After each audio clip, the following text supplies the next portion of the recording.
ঘাটাল নিয়ে বেশি কিছু বলতে চাই না, তবে লোকে আবার ভাববে যে পার্টিগত ব্যাপারে নাক গলাচ্ছে। আসলে এটা পার্টিগত কোনো ব্যাপার নয়, তবে এটা সাধারণ মানুষের একটা সাধারণ প্রশ্ন।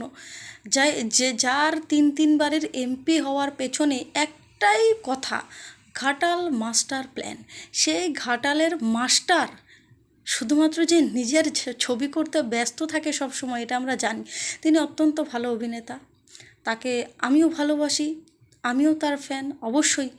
কিন্তু আপনি যখন একটা ফিল্ডে আছেন সাকসেসফুল, সেখানে আপনি আরেকটা ফিল্ডে ঠিক সমানভাবে জায়গা দিতে পারবেন না, এটা সকলেই জানেন।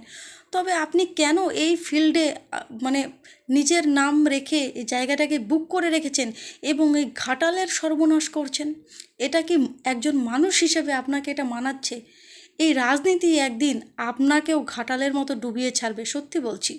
খুব ভালোবাসি আপনাকে, আপনার অভিনয়কে, কিন্তু কেন